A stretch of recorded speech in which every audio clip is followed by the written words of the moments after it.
கேரளா பார்டர்ல இருக்கிற அந்த பழைய வீட்டுக்கு அஜய் குடியேறும்போது அவனுக்கு ஒன்னு தெரியல. அந்த வீட்டை சுத்தி ஒரு இருண்ட வரலாறு ஒளிஞ்சிருக்குன்னு. அந்த வீட்டுல முன்பு ஒரு மந்திரவாதி இருந்ததா சொல்லுவாங்க. அவன் ஒரு குட்டி சாத்தானத்தான் கட்டுப்பாட்டுல வச்சிருந்தான். ஆனா ஒரு நாள் அந்த சாத்தான் கட்டுப்பாட்டை உடைச்சு முதல்ல அந்த மந்திரவாதியையே கொன்னுடுச்சு. அஜய் அந்த வீட்டுக்கு வந்த முதல் நாள் இரவு மணி 2:33 AM. அவன் தூங்கிட்டு இருக்கும்போது அவன் காது கிட்ட ஒரு மெல்லிய குரல். என்ன, என் கூட விளையாடுவியா? பயந்து போய் கண்ண திறக்கிறான். யாரும் இல்ல. 2ஆம் நாள் கண்ணாடி முன்னாடி நிக்கும்போது அவன் முகத்துக்கு பக்கத்துல ஒரு கருப்பு முகம்.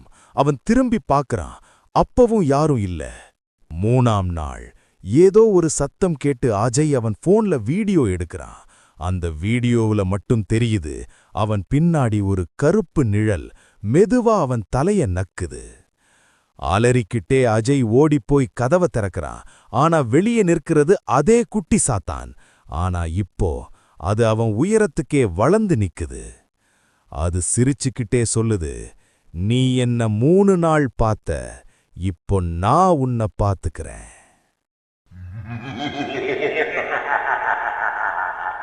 இதுபோன்ற மர்மமான கதைகளைக் கேட்க மர்ம நிழல் சேனலை சப்ஸ்கிரைப் செய்யும். மந்திரவாதி இருந்ததா சொல்லுவாங்க. அவன் ஒரு குட்டி சாத்தானத்தான் கட்டுப்பாட்டுல வச்சிருந்தான். ஆனா ஒரு நாள் அந்த சாத்தான் கட்டுப்பாட்டை உடைச்சு முதல்ல அந்த மந்திரவாதியையே கொன்னுடுச்சு. அஜய் அந்த வீட்டுக்கு வந்த முதல் நாள் இரவு மணி 2:33 AM. அவன் தூங்கிட்டு இருக்கும்போது அவன் காது கிட்ட ஒரு மெல்லிய குரல். என்ன, என் கூட விளையாடுவியா? பயந்து போய் கண்ண திறக்கிறான். யாரும் இல்ல. 2ஆம் நாள் கண்ணாடி முன்னாடி நிக்கும்போது அவன் முகத்துக்கு பக்கத்துல ஒரு கருப்பு முகம். அவன் திரும்பி பார்க்கறான். அப்பவும் யாரும் இல்ல. 3ஆம் நாள் ஏதோ ஒரு சத்தம் கேட்டு அஜய் அவன் போன்ல வீடியோ எடுக்கிறான். அந்த வீடியோவுல மட்டும் தெரியுது, அவன் பின்னாடி ஒரு கருப்பு நிழல் மெதுவா அவன் தலைய நக்குது.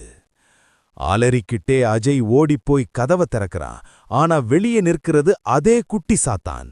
ஆனா இப்போ அது அவன் உயரத்துக்கே வளர்ந்து நிக்குது. அது சிரிச்சுக்கிட்டே சொல்லுது, நீ என்ன 3 நாள் பார்த்த, இப்போ நான் உன்னை பார்த்துக்கிறேன்.